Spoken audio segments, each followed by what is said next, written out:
we would never have cash around just to have cash. I mean, we would never think that we should have a cash position of X percent. And frankly, I think these asset allocation things that tacticians in Wall Street put out, about 60% stocks and 30%, we think that's total nonsense.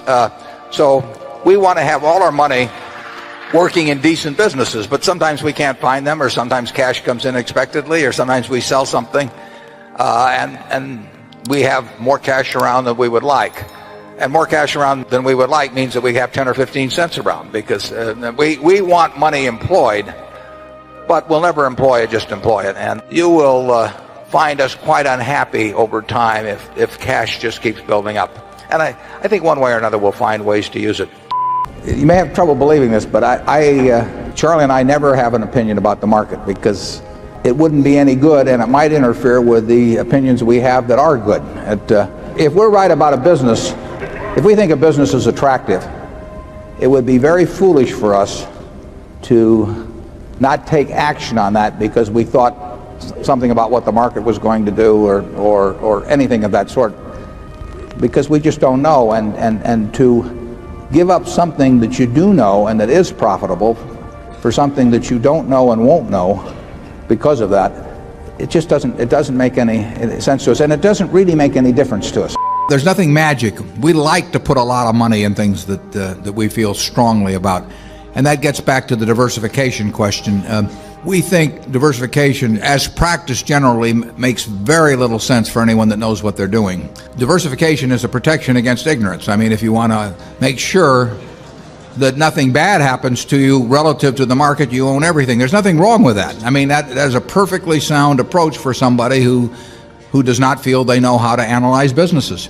If you know how to analyze businesses and value businesses, it's crazy to own 50 stocks or 40 stocks or 30 stocks probably, because there aren't that many wonderful businesses that are understandable to a single human being in all likelihood. And to have some super wonderful business and then put money in number 30 or 35 on your list of attractiveness and forego putting more money into number 1 just strikes Charlie and me as madness. It's conventional practice, and if all you have to achieve is average, it's a confession in our view that you don't really understand the businesses that you own. On a personal portfolio basis, I own 1 stock, but it's a business I know, and it leaves me very comfortable. Do I need to own 28 stocks in order to have proper diversification? It'd be nonsense. 3 wonderful businesses is more than you need in this life to do very well. The average person isn't going to run into that. I mean, if you look at how the fortunes were built in this country, they weren't built out of a portfolio of 50 companies. They were built by someone who identified with a wonderful business. Much of what is taught in modern corporate finance courses is twaddle. Volatility does not measure risk, and the problem is that the people who have written and taught about risk do not know how to measure risk. And the nice thing about beta, which is a measure of volatility, is that it's nice and mathematical and wrong in terms of measuring risk. It's a measure of volatility, but past volatility does not determine the risk of investing. I mean, actually, take it with farmland here in 1980, or in the early 1980s, farms that sold for $2,000 an acre went to $600 an acre. I bought one of them when the banking and farm crash took place, and the beta of farms shot way up. And according to standard economic theory, market theory, I was buying a much more risky asset at $600 an acre than the same farm was at $2,000 an acre. Now, people, because farmland doesn't trade often and prices don't get recorded, they would regard that as nonsense, that my purchase at $600 an acre of the same farm that sold for $2,000 an acre a few years ago was riskier. But in stocks, because the prices jiggle around every minute, and because it lets the people who teach finance use the mathematics they've learned, they have, in effect, they would explain this away a little more technically, but they have, in effect, translated past volatility in terms of all kinds of measures of risk. And it's nonsense. Risk comes from the nature of certain kinds of businesses.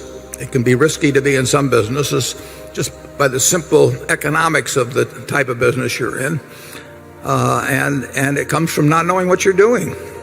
And it is, if you understand the economics of the business in which you are engaged, and you know the people with whom you're doing business, and you know the price you pay and is sensible, you don't run any real risk. And I don't think Charlie and I, certainly at Berkshire, I don't think we've ever had a permanent loss in marketable securities that was, what, 1% maybe?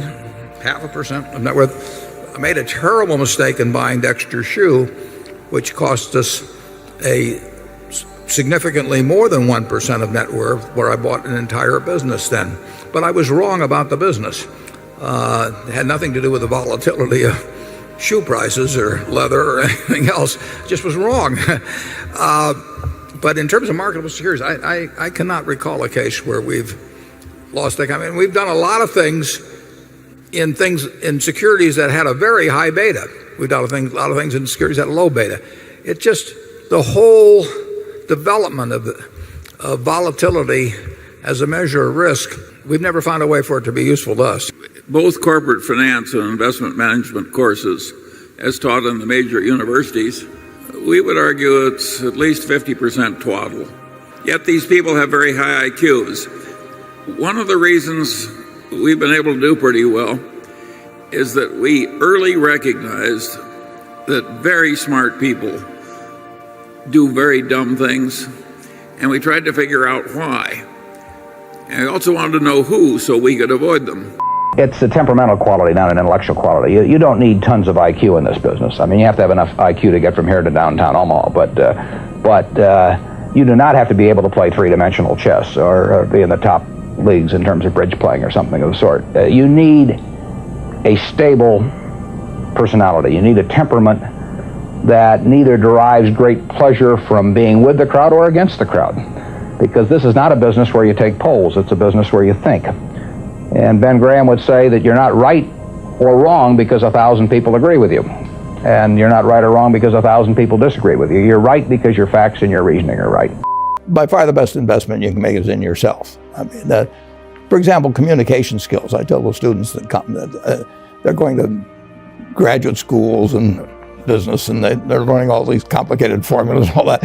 If they just learn to communicate better, and both in writing and in person, they increase their value at least 50%. If you can't communicate, somebody says, it's like winking at a girl in the dark. Nothing happens, basically. And you have to be able to get forth your ideas. And that's relatively easy. I did it myself with the Dale Carnegie course. Some people wish I'd taken a shorter course now in terms of my talking later on. But it's just hugely important. And if you invest in yourself, nobody can take it away from you. If I gave you a car, and it'd be the only car you get in the rest of your life, you'd take care of it like you can't believe. Any scratch, you'd fix that moment. You'd read the owner's manual. You'd keep a garage and do all these things. And you get exactly one mind and one body in this world. And you can't start taking care of it when you're 50. By that time, you'll have rusted out if you haven't done anything. So you should really make sure that you just remember that you just got one mind and body to get through life with and to do the most with it. We think the best way to minimize risk is to think. And the idea that you have, you say, I've got 60% in stocks and 40% in bonds, and then have a big announcement, now we're moving it to 65-35 as some strategists or whatever they call them in Wall Street do. I mean, that has to be pure nonsense. I mean, 60-40 or 65-30, it just doesn't make any sense. I mean, what you ought to do is have your default position is always short-term instruments, and whenever you see anything intelligent to do, you should do it, and you shouldn't be trying to match up with some goal like that. I found it entertaining. I was just reading yesterday an article, I think it was, about the two fellows at Google and all of the problems they're going to have because they're each going to get a few $1 billion. And I mean, it was. I mean, I want to send a sympathy card. I almost went down a Hallmark store because this article went on. They've got this terrible problem and that terrible problem, and they're going to need lawyers and they're going to need financial lawyers. They don't need anybody. Those guys are smarter than the people that are coming to them, and they do not have a big problem. And they're very capable of thinking it through themselves. The people that have the problem are the people who want to sell their services to them and are going to have to convince them that they have a problem. But so much of what you see when you talk about asset allocation, it's just merchandising. It's a way to make you think that if you don't know how to determine whether it should be 60-40 or 65-35, that you need these people. And you don't need them at all in investing. I mean, most of the professionals that tell you you're going to get in great trouble unless you listen to them and sign up for their services, they're good at selling. But it's what my former brother-in-law that worked at the stockyards used to say, was that people would bring in cattle or something, and I'd say to him, how do you get the farmer to employ you to sell the Swift or Armor or Cudahy instead of the guy right next to you? I mean, it's a cow is a cow, and Armor's going to buy it the same way. And he gave me this disgusted look, and he said, Warren, it's not how you sell them, it's how you tell them. Well, there's a lot of that in Wall Street. Yeah, people have always had this craving to know the future. The king used to hire the magician or the forecaster, and he'd look in sheep guts or something for an answer as to how to handle the next war. And so there's always been a market for people who reported to know the future based on their expertise. And there's a lot of that still going on. It's just as crazy as when the king was hiring the forecaster who looked at the sheep guts. And people have an economic incentive to sell some nostrum. It can be sold over and over and over again. The really interesting figures are when you combine the underperformance of the market, say by the mutual fund industry, which is probably a couple of points per annum, that understates it. Now, if you take all of the investors in the mutual funds who are constantly whipsawing from one fund to another by a bunch of brokers who want commissions, now you take a subnormal performance and it goes down another 3 or 4 percentage points due to the shuffling of the mutual fund investments. So the poor guy in the general public is getting a terrible result from contacting the experts. And these guys are heading the scout troop and the community chess drive and are locally reputable people. I think it's disgusting. It's much better to make a living by being part of a system that delivers value to the people who are buying the product. But nobody refrains from creating gambling casinos or something on my theory. If it'll work to make money, well, we tend to do it in this country. Desire of people to gamble, and they gamble in stocks, incidentally, too. Day trading, I would say, very often came very close to gambling as defined. But people like to gamble. I mean, it's if the Super Bowl is on, or even, better yet, if a terribly boring football game is on, but you don't have anything to do, and you're sitting there with somebody else, you're probably going to enjoy the game more if you bet a few bucks on it one way or the other. The human propensity to gamble is huge. Now, when it was legalized only pretty much in Nevada, you had to go to some distance or break some laws to do any serious gambling. But as the states learned to, what a great source of revenue it was, they gradually made it easier and easier and easier for people to gamble. And believe me, the easier it's made, the more people will gamble. I mean, my children are here, and 40 years ago, I bought a slot machine and I put it up on our 3rd floor. And I could give my kids any allowance they wanted as long as it was in dimes. I mean, I had it all back by nightfall. I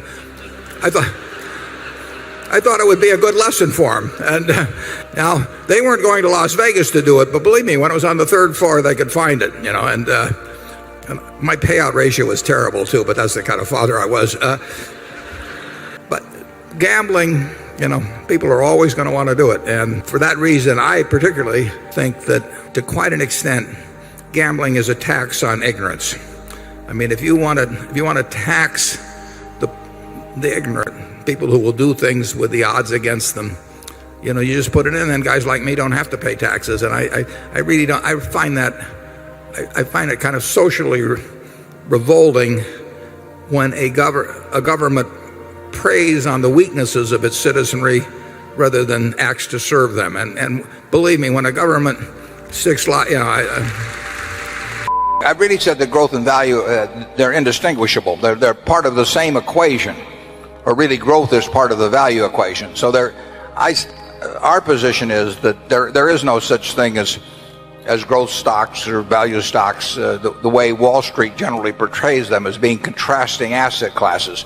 Growth usually is a positive for value, but only when it means that by adding capital now, you add more cash availability later on at a rate that's considerably higher than the current rate of interest. So we calculate into any business we buy what we expect to have happen in terms of the cash that's going to come out of it or the cash that's going to go into it. So if you tell me that you own a business that's going to grow to the sky, and isn't that wonderful, I don't know whether it's wonderful or not until I know what the economics are of that growth, how much you have to put in today and how much you will reap from putting that in today later on.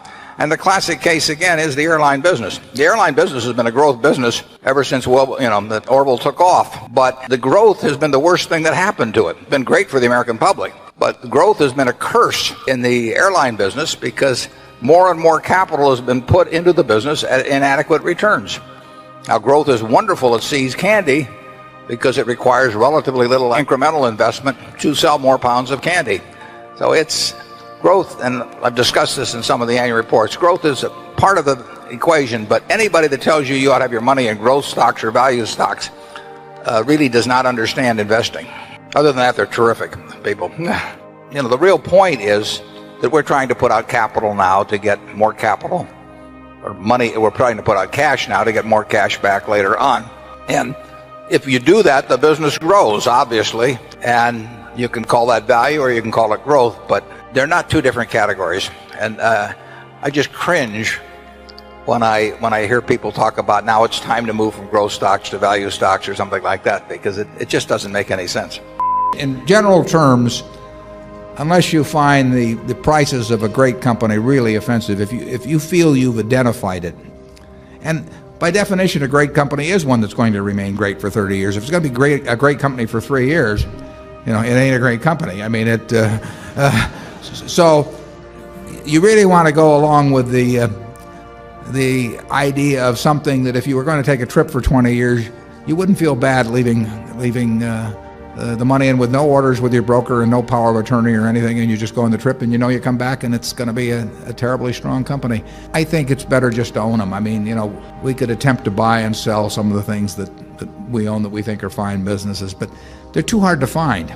We found See's Candy in 1972, where we find here and there we get the opportunity to do something, but they're too hard to find. So to sit there and hope that you buy them in the throes of some panic, that you sort of take the attitude of a mortician, waiting for a flu epidemic or something. I mean, I'm not sure that will be a great technique. That's a lot to count on, and if you start with the Dow at X and you think it's too high, when it goes to 90% of X, do you buy? Well, if it does and it goes to 50% of X, it gets, you never get the benefit of those extremes anyway, unless you just come into some accidental sum of money at some time. So I think the main thing to do is find wonderful businesses. So we've had our share of flu epidemics, but you don't want to spend your life waiting around for them. When people said cash is king a year ago, I mean, that's crazy. I mean, cash wasn't producing anything, and it was sure to go down in value over time. And then you always want to be sure you have enough. I mean, it's like oxygen. You want to be sure it's around, but you don't need to have excessive amounts of it around. Here is a key point from Warren Buffett. Warren Buffett emphasizes the significance of investing in yourself as the best investment you can make. He believes that enhancing your skills, particularly your communication skills, can increase your value significantly. Buffett advises that clear communication in both writing and speaking is crucial for success in any field, as it allows you to effectively convey your ideas and connect with others. Buffett also stresses the importance of focusing on high-quality businesses rather than diversifying excessively. He argues that diversification is a strategy to protect against ignorance and is not necessary if you understand the businesses in which you invest. By concentrating on a few excellent companies, you can achieve better returns and make more informed investment decisions. Another key principle Buffett follows is to avoid market speculation and predictions.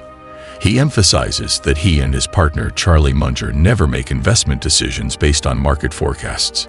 Instead, they focus on the intrinsic value of businesses and invest when they find companies that are undervalued. This approach helps them avoid the pitfalls of market volatility and speculative behavior. Buffett highlights the importance of a long-term perspective. He believes that holding on to investments in great businesses for the long term is more beneficial than frequent trading. This strategy allows investments to grow and compound over time, leading to substantial returns.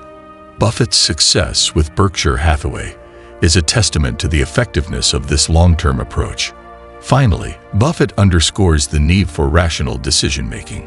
He advises against being swayed by market trends or the opinions of others.